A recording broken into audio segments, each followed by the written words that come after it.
Moments exist in life where you aren't broken, you aren't fine, you feel nothing at all, and people don't really discuss that. No one explains how unusual it feels when your emotions fall silent, as if someone dimmed the lights in your mind unexpectedly. We assume emotional numbness appears dramatic, yet most often it's subtle, it's unseen. At times it appears as sitting in your room, gazing at the wall, not sorrowful, not joyful, just suspended. Other times it appears as faking a laugh since you know you should, or performing excitement as the situation requires, or assuring someone you're okay, not knowing what not okay means anymore. The reality is, some individuals become so accustomed to feeling nothing, they start to believe that's who they are. Studying psychology deeply reveals that emotional numbness is not a personality trait. It is a signal, a message, a survival mechanism. It is the mind declaring, I must protect you from something you are not prepared to feel. Many believe the opposite of feeling is apathy, yet that's not quite right. Apathy is an absence of care. Emotional numbness is the desire to care, but the inability to do so. It is when you wish to feel, but an internal mechanism flips the switch. This distinction matters as it uncovers something profound about the human mind. We were not designed to be emotionless. We were designed to survive emotions too large for us to hold, but let me guide you somewhere familiar. Envision a moment from your past where you anticipated feeling something significant, a moment that appeared like it should have altered everything inside you, but instead you felt nothing. Perhaps it was a silent disappointment. Perhaps it was a moment of loss. Perhaps it was a conflict, an ending, a farewell. You readied yourself for impact, for the wave of sadness or anger or fear, and it didn't arrive. Just stillness, a strange void, as if your mind stepped between you and your emotions and declared, not today. That is the psychology of emotional numbing. It's not a failure, it's a defense system, a highly advanced one. Your mind can stop emotional processing just as your body can stop pain during shock. It doesn't mean you are broken. It means you have been strong for too long. It means you have carried too many heavy moments without ever setting them down. The body gives way under physical exhaustion. The mind gives way under emotional exhaustion. But rather than falling, it locks the doors. When psychologists examine people who don't feel anything, they usually find a few common threads. Not everyone has all of them, but many have at least one. Emotional overload, long-term stress, repeated disappointment, learned self-protection, or early life environments where showing feelings wasn't safe or useful. When these patterns accumulate, the emotional system adapts by becoming quiet. We typically picture emotional numbness as a cold void, but it is truly a shield. A shield forged from moments that hurt too deeply, from battles you had no time to face, from responsibilities borne alone, from expectations you were never permitted to drop. Yet the part no one explains is the loneliness it brings. Not overt loneliness, the quiet sort, the sort where you sit with people and feel like you're behind a glass wall. You see them, you hear them, but you cannot connect as you once did. You cannot feel that spark, that warmth, that depth of empathy. You begin to forget what excitement once felt like. You begin to lose interest in things you once loved, and you tell yourself, maybe this is just adulthood, or maybe this is just who I am now. But deep inside, a small part of you wonders if anything can bring you back. There is a concept in psychology called emotional blunting. It is when both positive and negative emotions get flattened. You don't experience the highs, you don't experience the lows, you simply exist in a steady middle. And unusually, many people who go through this can still function perfectly. They go to work, they talk to friends, they reply to messages, they laugh at the right moments, they look completely fine. That is the paradox of emotional numbness. It conceals itself so well that even you might not notice how disconnected you have become. But I need to tell you something important. Emotional numbness is reversible. The mind is adaptable. Feelings don't vanish, they wait. They conceal themselves beneath the surface until the mind feels secure enough to let them back in. And security isn't just about your environment, it's about your internal world. It's about whether your mind trusts you can handle what you're feeling. Consider someone who grew up in a household where displaying emotion led to being ignored or misunderstood. In that environment, emotions become liabilities. The safest strategy becomes silence, not external silence, but internal silence. The mind learns to suppress feelings not because it desires to, but because it must. And that identical pattern can follow you into adulthood without you even realizing. When something stressful, overwhelming, or confusing occurs, your mind automatically numbs you. It is a habit, a survival reflex. Other times, emotional numbness isn't about past patterns, it's about the present. When life becomes too predictable, too repetitive, too overwhelming, or too demanding, emotions can shut down as a means of conserving mental energy.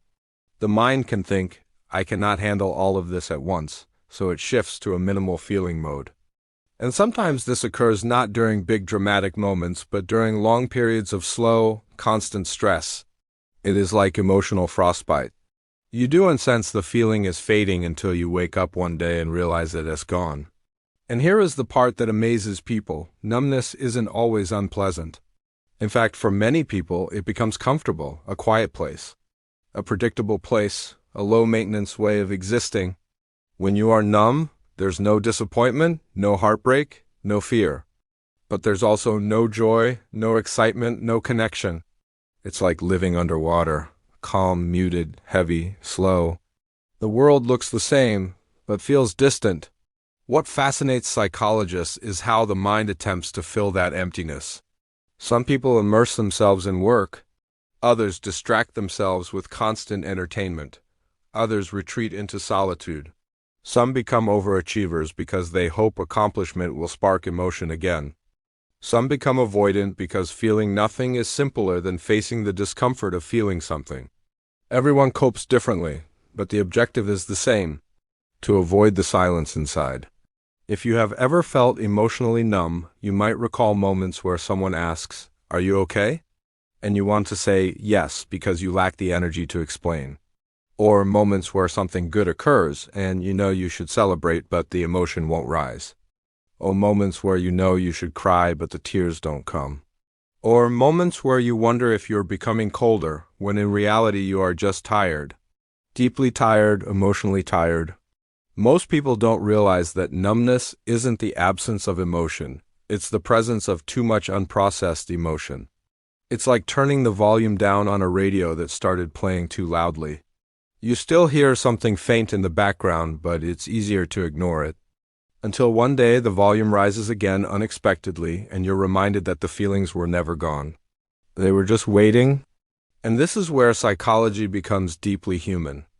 When researchers interview people who report long periods of emotional numbness, many describe it with metaphors. It feels like I'm living in my head instead of my heart. It feels like I'm stuck in a room where all the windows are closed. It feels like something inside me went quiet. These descriptions matter because numbness is not a logical experience. It's a poetic one, a sensory one, a silent one. But here is something beautiful. Numbness often happens to people who feel deeply, not people who feel nothing. It is a temporary shutdown, not a permanent state. And ironically, the people who claim they do unfeel anything often have some of the richest emotional worlds beneath the surface. They're not heartless. They're protective. They're cautious. They're carrying more than they admit. This is why many people who feel numb are incredibly compassionate. They can sense others' emotions even when they can't access their own. Psychology has a theory for this. When the mind blocks internal emotions, it often heightens external awareness. That's why someone numb can still care deeply about others even if they can't connect to their own inner experiences. But emotional numbness has another side that people rarely discuss: the fear of emotion returning. Many people who feel nothing secretly worry that if they start feeling again, it will all come back at once. The sadness, the frustration, the stress, the memories. So they avoid things that might trigger emotions, even positive ones. They avoid connection because connection requires vulnerability. They avoid love because love requires openness. They avoid change because change might awaken emotions they don't know how to process. And this leads to a strange paradox. The fear of feeling becomes stronger than the desire to feel.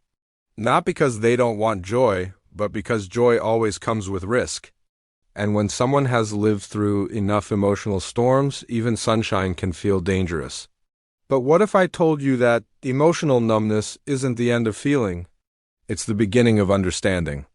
What if this quietness inside you isn't a failure, but a pause, a recalibration, a moment where the mind says, let me reorganize everything before you move forward. Because feelings don't disappear, they wait for us to return to them when we're ready. Sometimes readiness comes slowly in small moments, the first time something makes you laugh unexpectedly, the first time you feel a small spark of excitement, the first time you enjoy a conversation a little more than usual, the first time music gives you a feeling you haven't felt in a long time. These moments might seem small, but they're signs that the emotional world inside you is waking up again. People who feel nothing aren't missing something. They're transitioning. They're shifting from one internal state to another. And transitions are uncomfortable. They're confusing. They're full of silence and reflection, but they're also full of potential. And the truth is, emotional numbness isn't something to fear. It's something to understand, because understanding it brings you closer to yourself. It helps you realize that you're not empty, you're protecting something important. And once you understand what that is, you can start unlocking the feelings again, carefully, slowly, at your own pace. But what nobody tells you is that emotional numbness isn't a sign that you've stopped caring. It's a sign that you've been caring for far too long without a place to put all that tenderness. And eventually, even the strongest heart gets tired of being the one that always feels everything first, carries everything longest, and hides everything deepest. So the mind steps in, it wraps the heart in a quiet layer of insulation, not to trap you, not to hurt you, but to give you room to breathe. And maybe that's the part people misunderstand most. Numbness isn't coldness, it's preservation. It's your inner world pausing itself until the outer world feels safe enough to let emotion return. You are not broken for feeling nothing. You are protecting yourself the only way your mind knows how. Think about the times when life has demanded more from you than you had to give. The deadlines, the responsibilities, the expectations, the unspoken emotional labor. When life becomes a constant test, the nervous system goes into conservation mode. It tries to save your energy by shutting down the parts of you that require the most fuel. This isn't weakness, it's strategy. Even in studies on long-term stress, researchers found that people often enter a phase called emotional fatigue. It's not sadness, it's not anger, it's not fear. It's a muted state where emotions become distant because the mind is trying to keep you functioning. And in a strange way, emotional numbness is one of the most advanced forms of mental endurance. It means your mind refused to collapse. It refused to let everything hit you at once. It created distance, it created silence, it created space. But that silence can feel endless. And sometimes the hardest part is not knowing when the feelings will return. Some people wake up one morning and suddenly feel everything again. A wave of warmth or a sudden relief or a quiet shift inside their chest.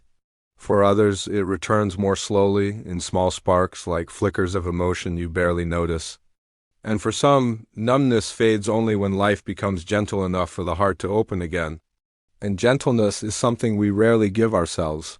We demand productivity, we demand strength, we demand resilience. But numbness isn't something that responds to pressure.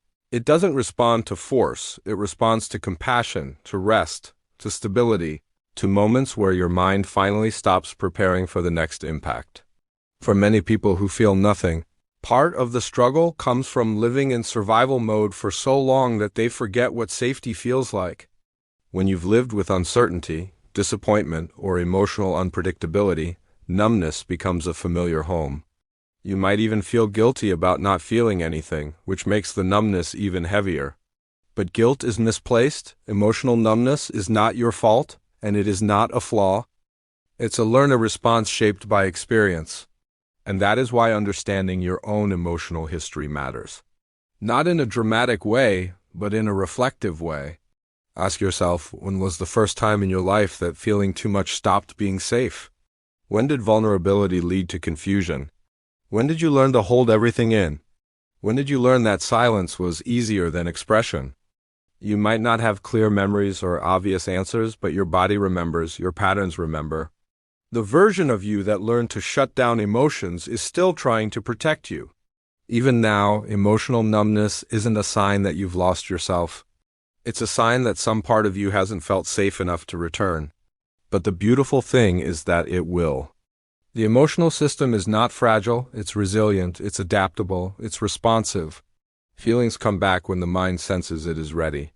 Sometimes that readiness comes in the most unexpected moments, a meaningful conversation, a work of art, a quiet morning, a piece of music, a simple act of kindness.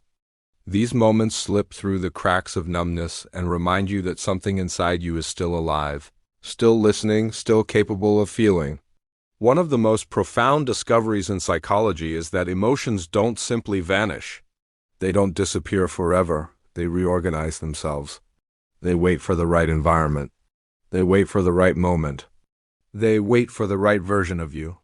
The version of you who is more aware, more grounded, more capable, more compassionate. But let's talk about another side of emotional numbness, the part that hides itself behind achievement. Many emotionally numb people become overthinkers, overachievers, or overly responsible individuals. They do everything they can to stay busy because stillness could awaken emotions they're not ready to handle. Achievement becomes distraction. Busyness becomes a shield.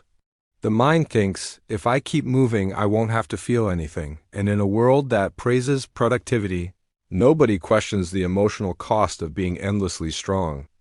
People say things like, "You're so disciplined," or "You never complain," without realizing that sometimes the absence of emotion is not strength, it's exhaustion. There's also a psychological pattern called dissociation, a mild and common form of mental distancing. It's not dramatic, it's subtle.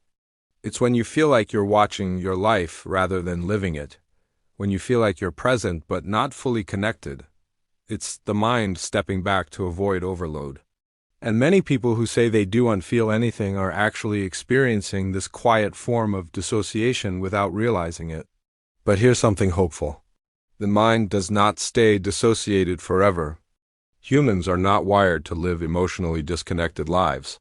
We are wired for meaning, for connection, for relational depth. We are wired to feel.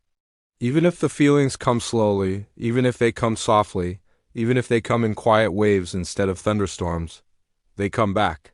The emotional system is like a frozen river. It may appear still, but beneath the surface, water is always moving.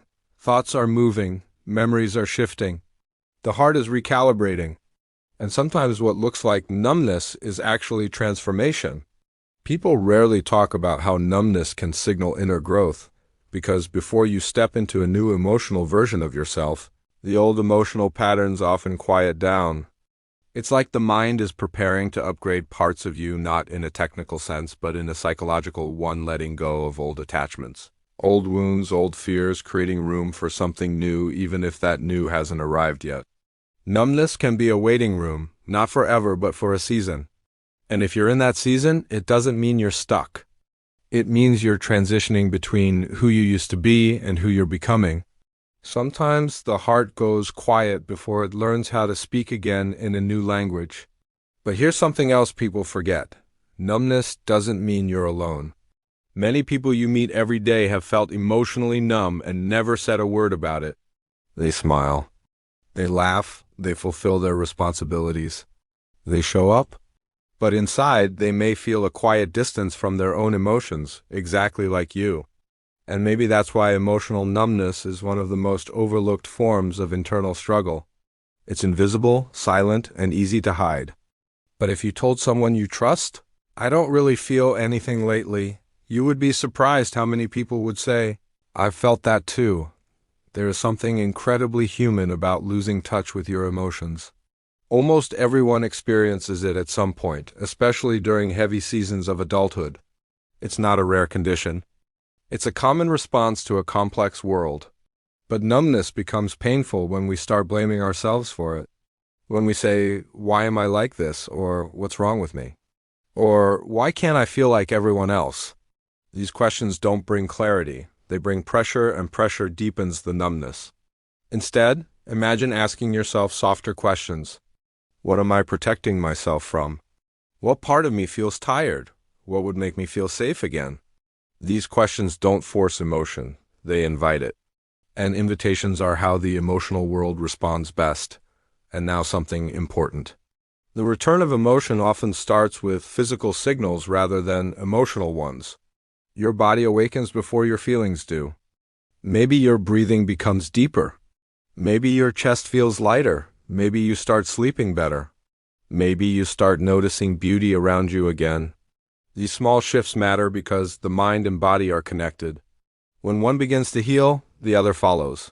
There is also something incredibly powerful about reconnecting with small pleasures, a cup of warm tea, a soft moment of sunlight, a tranquil thought, a familiar comfort.